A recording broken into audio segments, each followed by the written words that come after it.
कधी कधी काय होते माहिती आहे का, आपल्याकडे आपली भाजी एवढी टेस्टी झालेली असते की जेवता जेवताच ती कमी पडते, किंवा आपल्याला ती भाजी खाऊन कंटाळा येते, किंवा आपल्याला इन्स्टंट भाजी करायची इच्छा असली, अशा प्रकारचे कुठलंही कारण असेल तर ती ही भाजी जे मी सांगितलेलं आहे ते नक्की ट्राय करून बघा. तर आज बघणार आहे आपण आलू भुजिया शेवची भाजी. अगदी सोपी भाजी आहे, पण खायला एवढी भन्नाट आहे.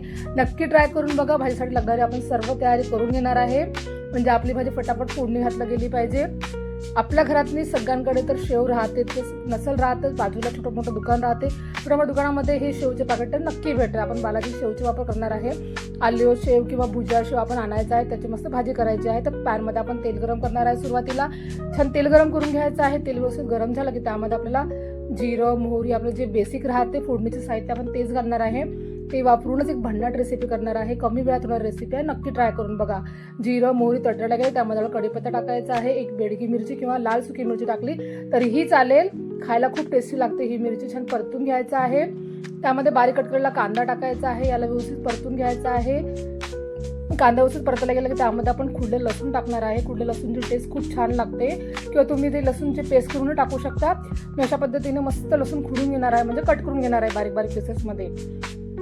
आता त्याला परतून घ्यायचं आहे, शिजवून घ्यायचं व्यवस्थित आपल्याला, म्हणजे कच्चं पण काढून घ्यायचं आहे. व्यवस्थित परतला गेलं की यामध्ये टाकायचं आहे मटर. माझ्याकडे गाजर मटर हे नेहमीच राहतं, त्यामुळे मी टाकलेलं आहे. तुमच्याकडे जर नसेल तर तुम्ही स्किप करू शकता. त्याला शिजवून घ्यायचं आहे व्यवस्थित. आता यामध्ये बेसिक मसाला टाकायचा आहे, म्हणजे हळद तिखट धनापूड थोडंसं गरम मसाला आपल्या टेस्ट अकॉर्डिंग टाकायचा आहे. आणि मीठ जर आपल्याला कमी टाकायचं आहे, कारण आपल्या शेवला ऑलरेडी मीठ असते, त्यामुळे आपण मिठाचं प्रमाण कमी टाकणार आहे. तर मसाला शिजला गेला की त्यामध्ये आपल्याला टाकायचा आहे बारीक कट केलेला टोमॅटो. त्याला परतून घ्यायचा आहे. व्यवस्थित परतला गेलं की त्यामध्ये आपण थोडंसं पाणी टाकणार आहे. कलरफुल भाजी झाली आहे की नाही, मस्तपैकी बघा दिसत किती छान असं. तर पाणी टाकायचं आहे आपल्याला. याला परतून घ्यायचं आहे व्यवस्थित आणि झाकण ठेवून याची काढायची आहे मस्त वाफ. त्याला छान असं उकळी आली पाहिजे गदगद. थोडंसं मीठ टाकणार आहे आपण, कारण शेवला खूप जास्त मीठ असते, त्यामुळे थोडंसं हलकं मीठ टाकणार आहे. झाकण ठेवायचं आहे, वाफ काढायची आहे एक चांगली. बाकी ती छान अशी तर्री आलेली आहे. व्यवस्थित वाफ झाली की त्यामध्ये टाकायचं आहे आपल्याला आलू भुजिया शेव, किंवा साधे शेव टाकले तुमच्याकडे जे शेव अवेलेबल असेल तुम्ही ते टाकून घ्यायचे आहे. छान त्याला परतून घ्यायचं आहे. एक नंबर रेसिपी आहे, खायला खूप टेस्टी लागते.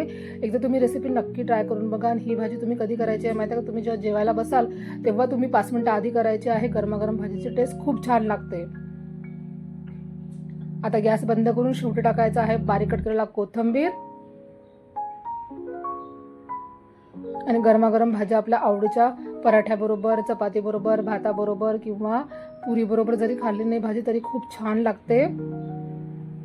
गरम भाजी आपल्याला सर्व करायची आहे आणि मस्त आस्वाद घ्यायचा आहे. आय होप तुम्हाला माझी आजची रेसिपी नक्कीच आवडली असेल.